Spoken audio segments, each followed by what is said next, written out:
Evening everyone, this is Meenakshi बोरिया before you. अगर आप मुझसे साइंस या बायोलॉजी पढ़ना चाहते हैं तो मुझे फॉलो कर सकते हैं। Telegram, Insta, Twitter, Facebook page है मीनाक्षी एलो पॉइंट के नाम से। देन हम बात करें, आज मैं आपको बताने वाली हूँ कि हम 11th क्लास में क्या क्या स्टडी करने वाले हैं। आपका इंट्रोडक्शन कराया जा रहा है आपके सिलेबस के साथ, ठीक है। देखिए, हम गूगल मैप ट्राई करते हैं, कहीं भी हमें जाना हो सबसे पहले देखेंगे गूगल मैप की कौन कौन से पाथ हम फॉलो कर सकते हैं, प्लस हमें कितना उसके लिए टाइम चाहिए होता है। ऐसा करते हैं कि नहीं करते हैं? तो वही आज हम करने वाले हैं। हम सिलेबस को देख के ये डिसाइड करेंगे कि कितना सिलेबस है हमारा, कितनी मार्किंग का है और कितना हमें उसमें टाइम डिवोट करना है। ये आपका 11th क्लास की जो है बुक है। इसमें आपके 5 यूनिट है। 5 यूनिट है, तो 5 यूनिट में जो ये आपकी फर्स्ट यूनिट है, diversity in the living world. इसमें आपको 4 चैप्टर दिए गए हैं। लिविंग वर्ल्ड, दूसरा biological classification, then plant kingdom, then animal kingdom. अगर हम सीबीएसई की बात करें तो 10 मार्क्स की आपकी वेटेज रहेगी पूरी यूनिट से। चैप्टर में फिक्स नहीं है, थोड़ा स्लाइट वेरिएशन आपको मिल जाएगा, लेकिन पूरी यूनिट आपकी 10 मार्क्स की मिलेगी। और हरियाणा बोर्ड की बात करें, एचबीएससी की, तो आपको 12 मार्क्स की मिलेगी। ठीक है, अब हम आगे चलते हैं। जो हमारा फर्स्ट चैप्टर है द लिविंग वर्ल्ड, इसमें पहला क्या आता है? नोमेनक्लेचर। नोमेनक्लेचर करना सीखेंगे, किसी प्लांट को कैसे हम नेमिंग करते हैं। नोमेनक्लेचर से क्या एडवांटेज है? देखिए, अगर हम अपने लोकल एरिया की बात करें, एक प्लांट को हम यहाँ पे मैंगो बोलते हैं, दूसरे जगह पे उस मैंगो को कुछ और भी बोला जा सकता है।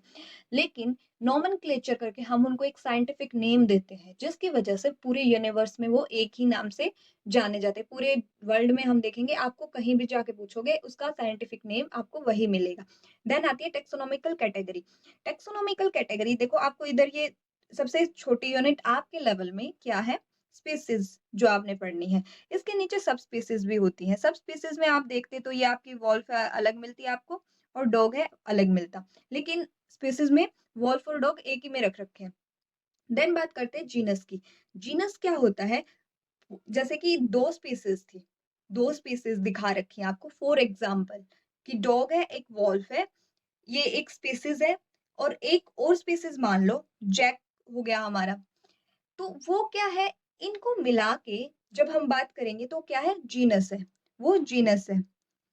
जैकल जो हमारा आ गया, एक ऐड हो गया। फिर देन हमारा फैमिली की बात करें, तो बहुत सारी जो जीनस है मिलके वो फैमिली बनाते हैं। जैसे कि इधर फॉक्स ऐड हो जाता है। अब दूसरी बात आती है ऑर्डर। ऑर्डर ये क्या करेगा? जो फैमिली मिलके, जो सिमिलर सिमिलर सी फैमिली है वो मिलके क्या बनाएँगी? ऑर्डर बनाएँगे।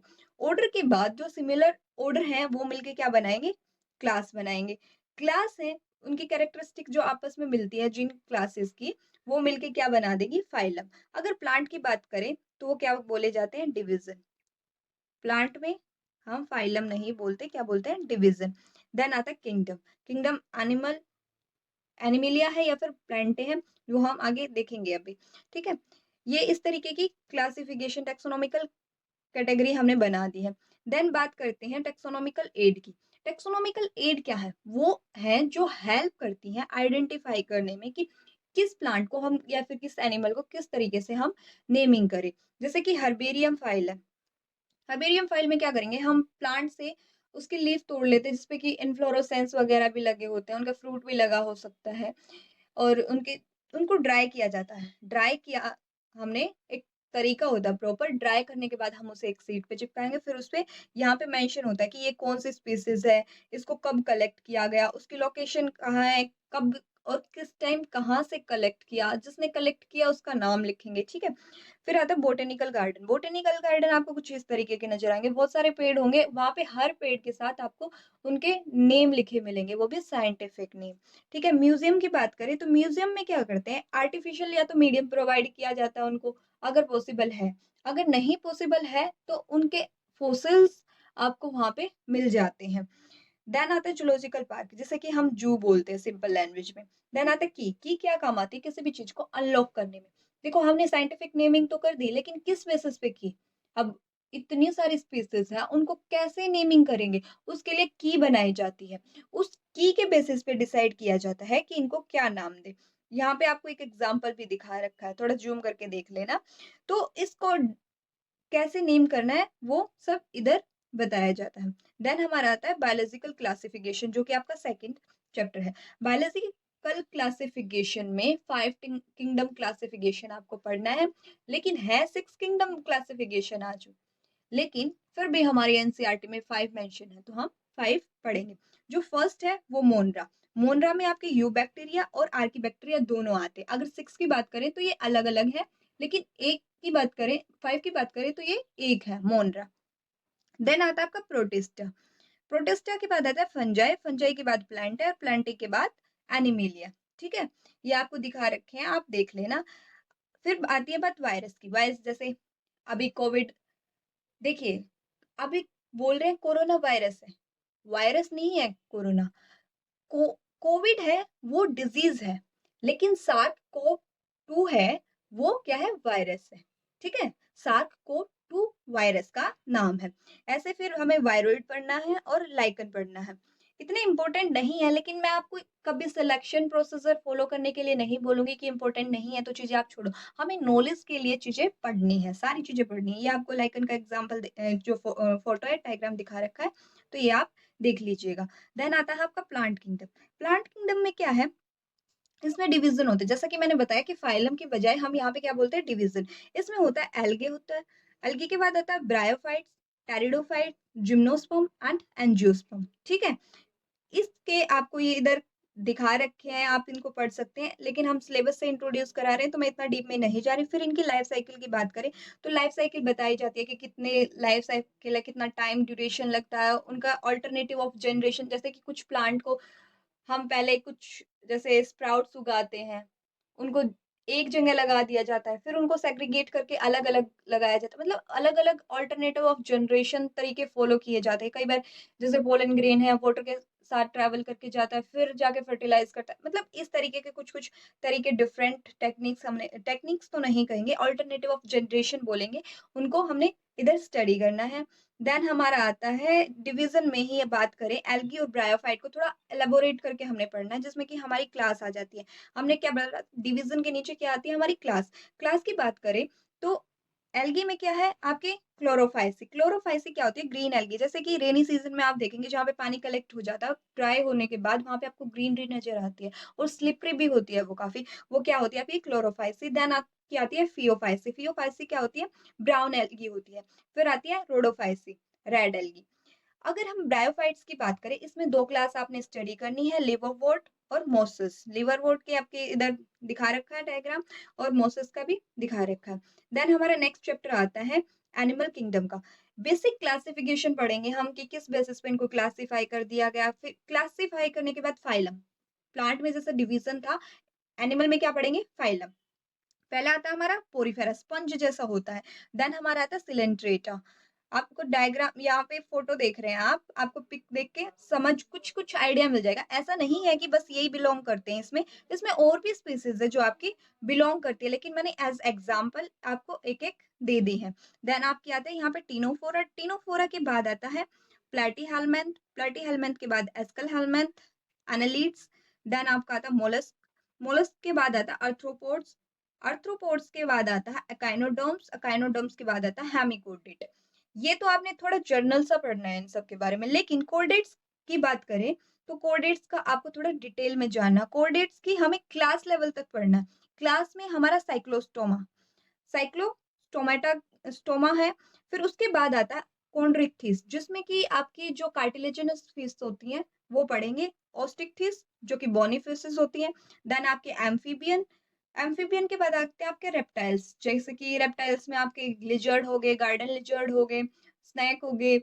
ठीक है, इस तरीके के। फिर आता है आपके एव्स, एव्स के बाद आता है आपके मैमल्स। देखिए मैमल बड़ा इंटेलिजेंट है, ये फोटो खींच रहा है अब इन सब की। ठीक है, इस तरीके से हमने पढ़ना है। देन हमारी सेकंड यूनिट आती है। सेकंड यूनिट की बात करें तो सेकंड यूनिट अगर आपकी, मैं सीबीएसई की बात करूँ तो 12 मार्क्स की आती है, अगर एचबीएससी की बात करूँ तो आपकी 14 मार्क्स की आती है। ठीक है, इसमें आपके 3 चैप्टर है, morphology in flowering plant. Then आपका 6 चैप्टर है anatomy of flowering plant. Then 7 chapter है structural organisation in animals. Morphology की बात करें, मॉर्फोलॉजी क्या होता है, सबसे पहले ये क्लियर होना चाहिए आपको। मॉर्फोलॉजी जैसे हमें वो बाहर से नजर आ रहा है, वो चाहे इसमें उसके प्लांट की लीफ है, स्टेम है, रूट है, रूट को भी अगर हम बाहर निकाल दें तो देख सकते हैं ना अपनी नेकेड आइज से भी। तो वो सब क्या है इसकी मॉर्फोलॉजी है कि बाहर से कैसा दिख रहा है, चाहे उसका फ्रूट है, इन्फ्लोरेसेंस है या सीड है, उसको हम अपनी नेकेड आई से आराम से देख सकते हैं। तो किस तरीके का है इसमें। और फिर फैमिलीज़ आती हैं। फैमिली हमने पढ़ा ना, उससे आगे जाते हैं तो फैमिली आती है। तो फैमिली में हम देखेंगे कि फ्लावर का, जैसे ये फ्लावर है, किसी में आप देखेंगे 4 इस तरीके से नज़र आता है कोई फ्लावर आपको, किधर आपको 5 नज़र आएँगे, 3, 4, 5। तो ये किस तरीके से अरेंज है, सिमेट्री है इनकी, इनके फ़ॉर्मूला भी होते हैं, तो वो सब हमने इधर पढ़ना है। देन हमारा नेक्स्ट चैप्टर की बात करें तो नेक्स्ट चैप्टर आता है एनाटॉमी। एनाटॉमी में क्या होता है, जो उनका इंटरनल स्ट्रक्चर है, उनको काट दिया जाए, टीएस, एलएस उनका काटेंगे, ट्रांसवर्स सेक्शन, लॉन्गिट्यूडिनल सेक्शन अगर काटेंगे, तो हम क्या देखेंगे, उनकी जो टिश्यू या सेल का अरेंजमेंट किस तरीके का है, वो हम उनकी एनाटॉमी में पढ़ते हैं। डाइकोट प्लांट की और मोनोकोट प्लांट की इधर हमने देख, जैसे ये लीफ का आपको दिखा रखा है, ठीक है? ऐसे ही हमने स्टेम का भी पढ़ना है, रूट का भी पढ़ना है, इस तरीके से हमने पढ़ने हैं इस चैप्टर में। देन हमारा आता है 7th चैप्टर, स्ट्रक्चरल ऑर्गेनाइजेशन। जो भी स्ट्रक्चर है किसी भी ऑर्गेनिज्म का, इसमें हमने बेसिकली अर्थवर्म का, कॉकरोच का और फ्रॉग का पढ़ना, डाइजेस्टिव सिस्टम हो गया, एक्सक्रीटरी सिस्टम हो गया, थोड़ा-थोड़ा जानेंगे इन सब के बारे में। तो इनकी लेबलिंग वगैरह देखो, इधर आपको ये चीज़ें हेल्प करेंगी। देखो फिलहाल हो सकता है आपको ये चीज़ें ऐसे लग रहा हो कि यूज़फुल नहीं है, क्या सिलेबस का भी क्या आप देखना। लेकिन जब आपका पूरा सिलेबस कवर हो जाएगा, एक बार आपको ग्लांस रिवीजन लेना होगा, तो उस वक़्त आप इसे देख सकते हैं। आपको काफ़ी कुछ मेमोराइज़ हो जाएगा। आपको ये होगा कि आपने कुछ छोड़ तो नहीं दिया, तो आप सब देख सकते हैं। और जब इन टॉपिक से गो थ्रू होंगे, तो आपको पता चल जाएगा आपका कितना-कितना कवर हो चुका है। देन एनिमल टिश्यू भी देखेंगे, इधर हम कौन-कौन से टिश्यू है, वो टिश्यू मिलके ऑर्गन बना देते हैं और पूरा ऑर्गन मिलके एक सिस्टम बनाते हैं, जैसे एक्सक्रीटरी सिस्टम हो गया, डाइजेस्टिव हो गया, इस तरीके से आपने इधर पढ़ना है। इसमें आप बेसिकली फ्रॉग का, कॉकरोच का और अर्थवर्म का पढ़ेंगे। ह्यूमन का हमारी अलग से दे रखा है, उधर हम पढ़ेंगे। देन हमारी आती है 3rd unit. 3rd unit cell structure and function. इसमें आपके 3 चैप्टर हैं। सेल जो कि बेसिक यूनिट है लाइफ की, हमें पता है। दूसरा है बायोमोलिक्यूल्स। देन आपका 10th चैप्टर है cell cycle and cell division. अगर हम सीबीएसई की बात करें तो आपके ये 14 मार्क्स की है। अगर एचबीएसई की बात करें तो उधर भी आपकी ये 14 मार्क्स की ही है, ठीक है? हम फर्स्ट चैप्टर देखते हैं इस यूनिट का। 8th चैप्टर जो है हमारा सेल का स्ट्रक्चर और फंक्शन। देखिए हमने जब 9th क्लास में भी पढ़ा था, उधर भी पढ़ा था प्रोकैरियोटिक सेल का स्ट्रक्चर, यूकैरियोटिक सेल का स्ट्रक्चर। यूकैरियोट में प्लांट और एनिमल की, जैसे ये प्लांट की दिखा रखी है, ये एनिमल की दिखा रखी है, लेबलिंग वगैरह आप प्रॉपर कर लेंगे, ये बहुत इंपॉर्टेंट है। तो उसके बाद बहुत सारी थ्योरीज़ भी हैं, थ्योरीज़ के बारे में पढ़ेंगे। फिर आपके जितने भी ऑर्गेनेली हैं, जैसे कि ये सेल मेम्ब्रेन हो गया, सेल वॉल हो गया, endoplasmic reticulum, Golgi apparatus, lysosome, vacuoles, mitochondria, plastid, ribosome, cytoskeleton हो गया, सीलिया, फ्लैजिला, न्यूक्लियस, माइक्रोबॉडीज़, ये सब आपने इस चैप्टर में पढ़ना है। इनके फंक्शन क्या-क्या हैं, ये कहाँ पे प्रेज़ेंट होती हैं, इनके स्ट्रक्चर कैसे हैं, ये सब आपने पढ़ना है। देन हम बात करते हैं बायोमोलिक्यूल्स। देखिए ये आपके लिए बहुत ही नया टॉपिक हो गया, इसलिए मैं इसको कोई ब्रीफ नहीं करा रही अभी आपको। आप बस ये याद रखो बायोमोलिक्यूल्स का क्या है, जो भी मॉलिक्यूल्स हमारी बॉडी में प्रेज़ेंट हैं, या तो हमारी बॉडी खुद प्रोड्यूस करती है या फिर हम फूड की हेल्प से सिंथेसाइज़ कर लेते हैं। वो बायोमॉलिक्यूल्स हमने यहाँ पे पढ़ने हैं, चाहे इसमें हमारे न्यूक्लिक एसिड हो गए, प्रोटीन्स हो गए, पॉलीसैकेराइड्स हो गए, इस तरीके के इनके स्ट्रक्चर कैसे हैं। इसमें फिर एंजाइम्स होते हैं, ब्रेकडाउन, जैसे फूड हमने खाया तो उसमें ब्रेक डाउन किया था एंजाइम्स ने, वो एंजाइम कौन-कौन से हैं। तो इन सब के बारे में हमने जानना है इस चैप्टर में। देन आपका आता है cell cycle and cell division. Cell cycle क्या है? सेल साइकिल के फेज़ होते हैं डिफरेंट-डिफरेंट, जिसमें हम 2 चीज़ें मेन है हमारी, माइटोसिस एंड मियोसिस। देखिए अगर आपको क्लियर हो जाए ना, ये चैप्टर बहुत ही आसान है, बहुत ही ईज़ी है। बहुत ही सिंपल क्वेश्चन आते हैं और आगे तक आपका बहुत यूज़फुल रहेगा। लेकिन अगर आप ध्यान से पढ़ लें तो। माइटोसिस में बात करें तो आपकी जैसे प्रोफ़ेज़ है, मेटाफ़ेज़ है, फिर एनाफ़ेज़ आता है, फिर टेलोफ़ेज़ आता है, फिर साइटोकाइनेसिस आता है। देखिए इधर आपका पहले साइटोप्लाज़्म का डिवीज़न हुआ है, देन आपका पूरी सेल का डिवीज़न हो गया, तो साइटोकाइनेसिस हो गया। देन मियोसिस की बात करें, मियोसिस 2 फ़ेज़ में होती है। एक मियोसिस 1, दूसरा मियोसिस 2nd। पहले तो मियोसिस 1 में प्रोफ़ेज़ 1 होगा, मेटाफ़ेज़ 1 होगा, प्रोफ़ेज़ 1 इधर आपको दिखा रखा है, मेटाफ़ेज़ 1 होगा, फिर देन आपका एनाफ़ेज़ 1 होगा, देन टेलोफ़ेज़ 1 होगा। ये कंप्लीट होने के बाद आपकी 2 सेल बन जाएगी एक से। अब यही 2 सेल, ये 2 सेल बन गई, ये 2 सेल क्या करेंगी, आगे की प्रोसीजर शुरू करेंगी, जो कि हमारी मियोसिस 2nd होगी। ये प्रोफ़ेज़ 2nd होगा, देन ये मेटाफ़ेज़ सेकंड होगा, एनाफेज सेकंड होगा, टेलोफेज सेकंड होगा, क्योंकि 1 जो था ऊपर हो चुका। और अगर हम बेसिक डिफरेंस क्या, माइटोसिस में आपको 2 सेल का प्रोडक्शन हुआ, लेकिन मियोसिस की बात करें तो आपको 4 सेल मिलेंगी एंड में। ये हमारा बेसिक था। देन हमारी 4th यूनिट की बात करें तो प्लांट फिजियोलॉजी, इसमें हमने प्लांट की स्टडी करनी है पूरी। अगर मैं सीबीएसई की बात करूँ, प्लांट फिजियो आपके 17 मार्क्स की है, और एचबीएससी की बात करूँ तो प्लांट फिजियो आपकी 15 मार्क्स की है। इसमें आपके जो चैप्टर है, 11th चैप्टर है ट्रांसपोर्टिंग प्लांट, 12th चैप्टर है mineral nutrient, then photosynthesis higher plant में कैसे होती है, देन आपकी रेस्पिरेशन कैसे होती है, then plant growth and development. अगर इसके फर्स्ट चैप्टर की बात करें इस यूनिट के, जो कि 11th चैप्टर है आपका ट्रांसपोर्टिंग प्लांट, देखिए मिनरल का ट्रांसपोर्ट करेंगे, मिनरल का ट्रांसपोर्ट करेंगे, वाटर का एब्जॉर्प्शन करेंगे, तभी तो फोटोसिंथेसिस की प्रोसेस होगी। ये ट्रांसपोर्ट का जो भी पूरा सिस्टम है कि खाने को कैसे बनाया, सोर्स और सिंक, जैसे कि सोर्स क्या है, जहाँ से हमें अवेलेबिलिटी होती है किसी भी चीज की, वो सोर्स होता है। देन सिंक जहाँ पे वो स्टोर होता है। तो ट्रांसपीरेशन जो कि ये हम वैसे तो 9th में पढ़ चुके हैं, मोटा मोटा ओवरव्यू जो हम इस चैप्टर का मैं आपको दे रही हूँ, 9th में आपने पढ़ा भी है। तो कैसे होता है उसको डिटेल में इधर हमने इस चैप्टर में जानना है कि लॉन्ग प्लांट में कैसे होगा ट्रांसपोर्ट वाटर का या फिर मिनरल्स का। देन आपका आता है नेक्स्ट चैप्टर 12th। देखिए मिनरल्स हैं, न्यूट्रिएंट है, वो उनकी प्रोडक्शन कैसे हुई, उनको यूज किस तरीके से किया गया। जैसे कि ये आपको स्क्वायरल दिखा रखी है, स्क्वायरल अपनी लाइफ स्पैन कंप्लीट करने के बाद डाई हो जाएगी, डाई होने के बाद कुछ एंजाइम्स इस पे काम करेंगे और इसे डिग्रेड करेंगे, डिग्रेड होने के बाद इसके केमिकल कंपोजिशन चेंज होते रहेंगे और प्लांट इसको यूज कर लेंगे, प्लांट यूज कर लेंगे तो फिर वो प्लांट हम यूज कर लेते हैं, है ना। ये क्या है, मिनरल न्यूट्रिएंट की जो साइकिल है सॉइल, ये इसमें हम क्या पढ़ेंगे, मेटाबॉलिज्म भी पढ़ेंगे नाइट्रोजन का। नाइट्रोजन का मेटाबॉलिज्म बहुत इंपॉर्टेंट है कि जो प्लांट है वो नाइट्रोजन को कैसे, ये इधर दिखा रखा है आपका, तो ये आपको अच्छे से कवर करना है। देन आप नेक्स्ट चैप्टर पे चलेंगे, फोटोसिंथेसिस। फोटोसिंथेसिस हायर प्लांट की बात करें, इसमें आपको कुछ एक्सपेरिमेंट भी दिए गए हैं, हालांकि इस बार आपका एक्सपेरिमेंटल पोर्शन थोड़ा कम ही रहने वाला है। फिर इसमें लाइट रिएक्शन की बात करें, इलेक्ट्रॉन ट्रांसपोर्ट, एटीपी एनएडीपीएच जो यूज की जाती है, ये एनर्जी की फॉर्म है। देन C3 और C4 प्लांट की बात करेंगे कि किस तरीके से उनमें फोटोसिंथेसिस होती है, फोटो रेस्पिरेशन, क्या-क्या फैक्टर हैं जो रिस्पॉन्सिबल है फोटोसिंथेसिस के लिए। ये आपको दिखा रखा है कि फोटोसिंथेसिस सेकंड है, फोटोसिंथेसिस 1 है, किस तरीके से ये होती है, डिटेल में इधर हम चैप्टर में जानेंगे। देन आपका 14 चैप्टर है कि रेस्पिरेशन की प्लांट में होती भी है, नहीं होती है। ये कुछ लोगों को डाउट, आप ऑब्वियसली 11th क्लास में आए हैं, आपका इंटरेस्ट रहा होगा साइंस में, तभी आपने इतना आगे जाने की सोची है। तो अगर आपको इतना तो मालूम होगा ही कि प्लांट में रेस्पिरेशन होता है। अब रेस्पिरेशन होता है तो इसमें ग्लाइकोलाइसिस जैसे ये दे रखा, ये बहुत ही इंपॉर्टेंट है। अगर आप इसको अभी अच्छे से समझ लेंगे तो आपको प्रॉब्लम नहीं आएगी। पीएमटी में भी आपके क्वेश्चन आते हैं कि इधर एटीपी की प्रोडक्शन कितनी हो रही है और कितनी नहीं हो रही है, कितने आपसे पूछ लिया जाएगा कि इस स्टेज पे एटीपी की कितनी प्रोडक्शन हो रही है, कितने आपको फाइनली एटीपी मिलेंगे इस स्टेज तक। इस तरीके के कुछ क्वेश्चन पूछे जाते हैं। ग्लूकोज से पायरुवेट में कन्वर्जन होने की प्रक्रिया को क्या बोलते हैं, ग्लाइकोलाइसिस बोलते हैं। देन फर्मेंटेशन, एरोबिक रेस्पिरेशन, और इसमें आपके रेस्पिरेटरी क्वोशिएंट की भी बात करेंगे कि कितने प्लांट कितना कार्बन डाइऑक्साइड यूज कर रहा है और कितनी O2 दे रहा है, ये रेस्पिरेटरी क्वोशिएंट में हमने जानना है।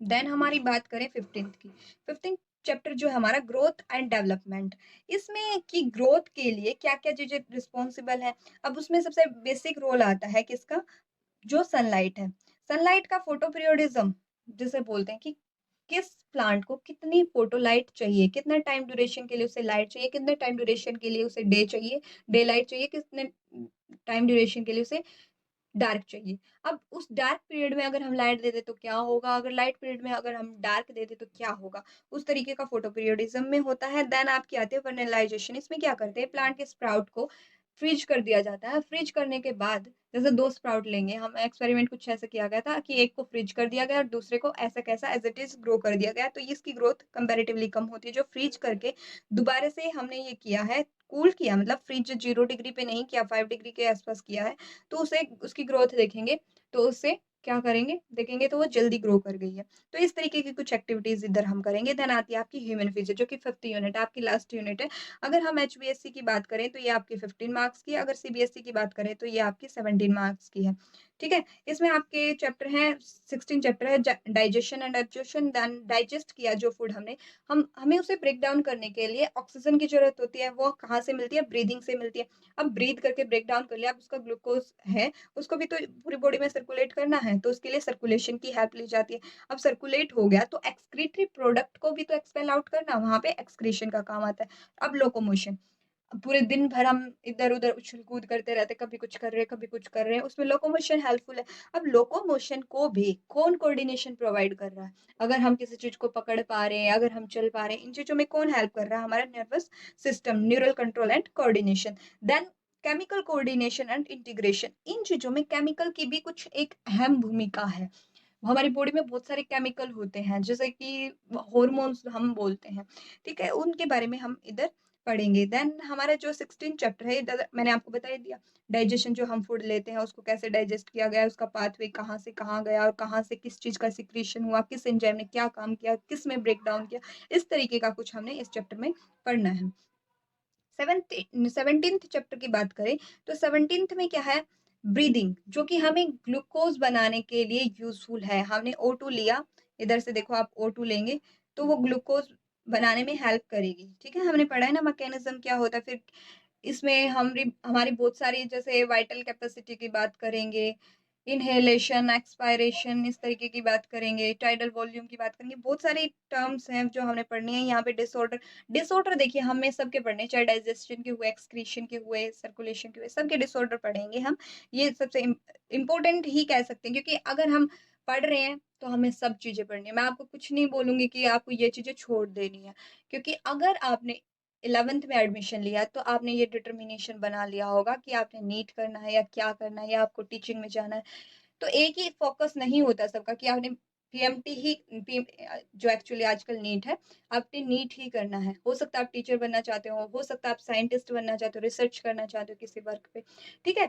तो आप डिटेल में जानना शुरू कर दीजिए। अभी से अपनी हैबिट बना लीजिए कि हमें चीज़ों को डिटेल में जाना, हमने इम्पोर्टेंट सिलेक्ट करके और अनइम्पोर्टेंट को छोड़ देना, ऐसा कुछ नहीं करना। हमने सब कुछ को इक्वली इम्पोर्टेंस देनी है, लेकिन हाँ, कुछ चीज़ें थोड़ी ज़्यादा इम्पोर्टेंट होनी है तो उन पे थोड़ा ज़्यादा फ़ोकस करेंगे। एग्ज़ाम पॉइंट ऑफ व्यू से हो सकता है कि आपके सीबीएसई में जो कम मार्क्स की आ रही है, वो आपके नीट में थोड़े ज़्यादा मार्क्स की आ रही हो। तो वो वेटेज के अकॉर्डिंग हमने स्मार्ट स्टडी करनी है, ठीक है?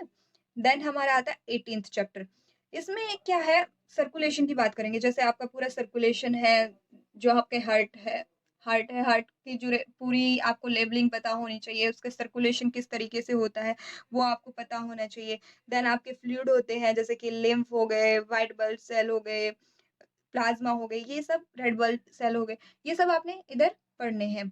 देन आपकी बात करें 19th चैप्टर की। 19th चैप्टर में क्या है? एक्सक्रीशन, जो सर्कुलेट कर लिया। अब सर्कुलेशन के साथ हमारे एक्सक्रीटरी प्रोडक्ट भी तो आते हैं, क्योंकि अब रद्दी सामान जो है हम उसे अपने पास तो नहीं रखते। घर में भी जो वेस्ट होता है हम उसे बाहर डस्टबिन में डालते हैं या कबाड़ी वाले को देते हैं, ठीक है? तो ऐसा ही कुछ किया जाता है किडनी की हेल्प से, ठीक है? यूरिन फॉर्मेशन की जाती है, तो इसमें डिसऑर्डर भी कुछ होते हैं। किडनी में हमने नेफ्रॉन के बारे में भी पढ़ना कि नेफ्रॉन का मेजर के क्या रोल है, वो सब हमने डिटेल में इधर पढ़ना, जो कि 9th में हमने थोड़ा-सा स्लाइटली जाना था, ठीक है? अब हम बात करेंगे लोकोमोशन की। लोकोमोशन में मसल्स और जो हमारी बोन्स हैं, वो सबसे ज़्यादा हेल्प करती हैं। बोन्स आपको ये दिखा रखी है। आपको बोन याद करनी है तो आपको आराम से, जब आप लास्ट में रिवाइज़ कर रहे होंगे, एक बार ये सिलेबस खोलिए आप अपना और पूरा गो थ्रू हो जाइए। थोड़ा ज़ूम करेंगे, आप लैपटॉप वगैरह में देखेंगे, आपको क्लियरली ये विज़िबल होंगी। देन इनसे होने वाले कुछ डिसऑर्डर भी होते हैं, मसल से भी और स्केलेटल सिस्टम से भी, तो वो भी हमने इधर पढ़ने हैं। आपके फिर नेक्स्ट चैप्टर आता है न्यूरॉन। न्यूरो देखिए ये सबसे मेजर जो है ऑर्गन है, जो कि हमारी हर एक एक्टिविटी में हेल्प करता है। देखिए अगर किसी का नर्वस सिस्टम डैमेज हो जाए तो पैरालिसिस हो जाती है, वो कुछ कर भी नहीं पाते। अगर आप किसी बंदे को देखिए, वो पूरा दिन लेटे हुए हैं, उनके लिए कितना डिफ़िकल्ट होता होगा ना पूरा सर्वाइव करना। जैसे अभी आप लॉकडाउन वाली सिचुएशन लगा लो, आपके तो हाथ-पैर सब कुछ चल रहे हैं ना, ठीक है? फिर भी आपको पूरा दिन घर में रहना कितना हेक्टिक लगता है। कुछ नहीं करना पूरा दिन, सुबह उठना है, फ्रेश होना, खाना खाना, फिर सो जाना, फिर खाना खाना, पढ़ाई करनी है थोड़ी बहुत, पर पढ़ाई ज़रूर करना। लॉकडाउन का मतलब ये नहीं है कि आप बिल्कुल फ्री होके बैठ गए, कुछ ना कुछ आपको पढ़ते रहना, तो आपका टाइम भी यूटिलाइज़ हो जाएगा। लेकिन आपके लिए हम बात करें नर्वस सिस्टम की, तो उन पर्सन के बारे में सोचिए कि जिनका नर्वस सिस्टम डैमेज हो चुका है, वो कैसे सर्वाइव करते होंगे? पूरा दिन उनके लिए बेड पे लेटे रहना, पूरा ज़िंदगी कह सकते हैं हम, लेटे रहना कितना डिफ़िकल्ट हो जाता होगा। बीमारी की बात करें, बीमारी में कई बार हमें पूरा-पूरा दिन लेटे रहना पड़ता है, 1 हफ्ता निकल जाता है, 1 महीना निकल जाता है, तो कितना हार्ड होता है ना? तो अगर किसी का नर्वस सिस्टम ही हमेशा के लिए डैमेज हो गया, तो उसके लिए कितनी डिफ़िकल्टी होंगी। इससे रिलेटेड हमने डिसऑर्डर भी पढ़ने हैं कि नर्वस सिस्टम का क्या फ़ंक्शन है, इसकी पूरी लेबलिंग वगैरह है, वो सब हमने जाननी है कि ये किस तरीके से अपना एक्शन शो करता है, reflex action, reflex reflex arc. Then आपका 22 चैप्टर है केमिकल कोऑर्डिनेशन एंड इंटीग्रेशन। इसे हम क्या बोलते हैं? एंडोक्राइनोलॉजी। इस पार्ट को क्या बोलते हैं? एंडोक्राइनोलॉजी। जिसमें कि हमने डिफरेंट ग्लैंड है जो हमारी एंडोक्राइन ग्लैंड है उसके बारे में जानना कि कौन-कौन सी हमें हमारी एंडोक्राइन ग्लैंड है। अब वो सिक्रीशन देती है जो कि हार्मोन्स कहलाते हैं। वो हार्मोन्स क्या-क्या हैं और उनका क्या-क्या फंक्शन होता है, वो कैसे एक्ट करते हैं, उनका मैकेनिज्म भी हमने पढ़ना है। तो इन सब चीज़ों के बारे में इस चैप्टर में जानना है कि कौन-सी ग्लैंड है, कौन-सा सिक्रीशन देती है और उस सिक्रीशन का कहाँ पे वर्क होता है, कैसे वो अपना एक्शन शो करते हैं, ठीक है? ये आई होप ये आपकी काफ़ी हेल्प करेगी। मैंने आपको वेटेज बता दी है, कौन-सी यूनिट कितने वेटेज की है, तो आपको किस चैप्टर पे नहीं, किस यूनिट पे ज़्यादा फोकस करना है। आपकी लास्ट 2 यूनिट है, फिजियो वाली जो एनिमल फिजियो और प्लांट फिजियो है, वो मैक्सिमम वेटेज की है, चाहे हम एचबीएससी की बात कर लें, चाहे हम सीबीएसई की बात कर लें या फिर किसी भी कॉम्पिटिटिव एग्ज़ाम जैसे नीट वगैरह की भी बात करें, तो उसमें भी काफ़ी आपकी वेटेज इधर से ही रहती है। Thanks for watching.